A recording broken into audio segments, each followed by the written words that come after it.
अच्छा, तो गाड़ी खरीदना तो बस एक शुरुआत है। असली कहानी तो उसके बाद शुरू होती है।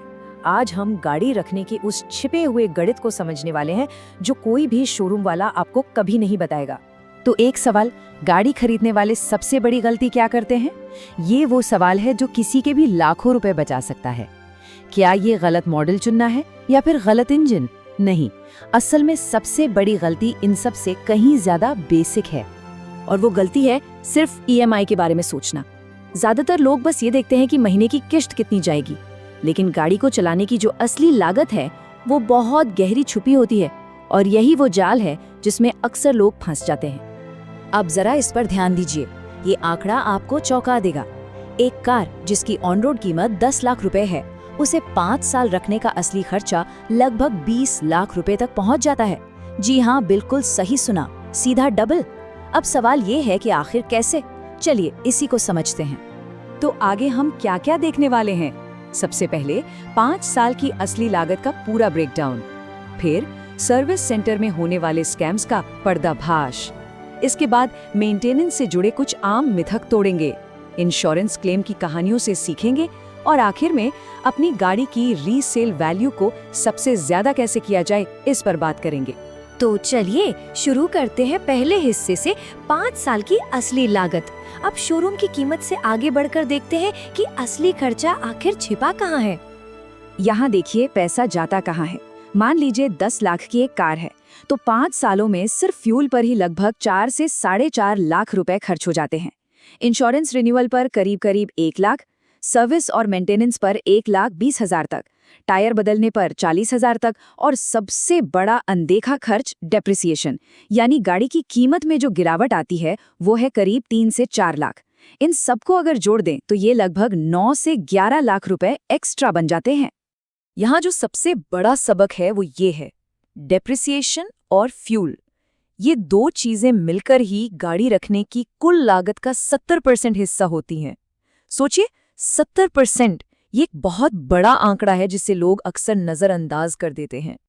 अच्छा, अब बात करते हैं सर्विस सेंटर की, उसकी असली कहानी की, वो बातें जो वो कभी नहीं चाहेंगे कि आपको पता चले। चलिए कुछ सबसे बड़े स्कैम्स का पर्दाफाश करते हैं। पहला स्कैम, और ये सबसे कॉमन है, अननेसेसरी रिप्लेसमेंट्स। सर्विस एडवाइजर अक्सर डराएगा, सर ब्रेक पैड्स तो बदलने ही पड़ेंगे, या थ्रॉटल क्लीनिंग बहुत जरूरी है। हकीकत ये है कि इन लोगों के सेल्स टारगेट होते हैं और उनकी सलाह अक्सर गाड़ी की जरूरत से ज्यादा अपने टारगेट से जुड़ी होती है। दूसरा बड़ा स्कैम है इंजन ऑयल का खेल। मतलब पैसे लेंगे सिंथेटिक ऑयल के, लेकिन डाल देंगे मिनरल ऑयल। बिल बनेगा पूरी क्वांटिटी का, लेकिन डालेंगे थोड़ा कम। या फिर अच्छे ग्रेड के पैसे लेकर कोई सस्ता लो ग्रेड ऑयल इस्तेमाल कर लेंगे।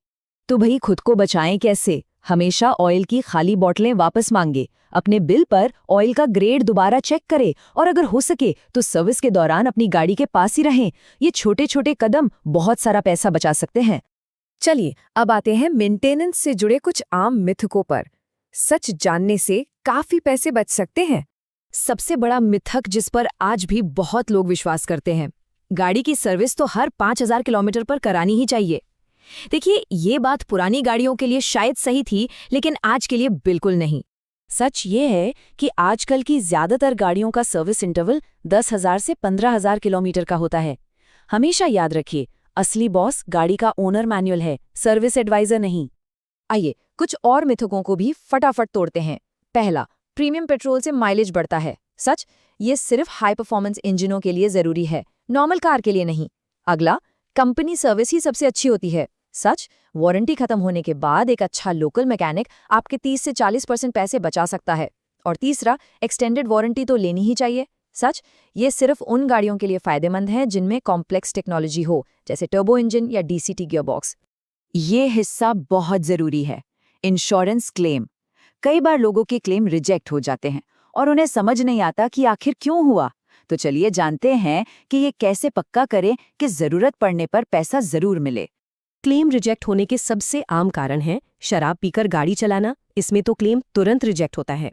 गलत कैटेगरी का लाइसेंस होना, एक्सीडेंट की सूचना देने में 24-48 घंटे से ज्यादा की देरी करना, और हाँ, इंश्योरेंस कंपनी को बताए बिना सीएनजी किट या बड़े अलॉय व्हील्स जैसे मॉडिफिकेशंस करवाना।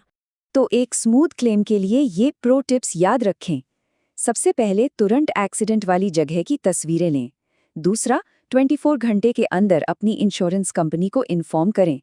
तीसरा, हमेशा इंश्योरेंस कंपनी के नेटवर्क वाले कैशलेस गैराज को ही चुनें।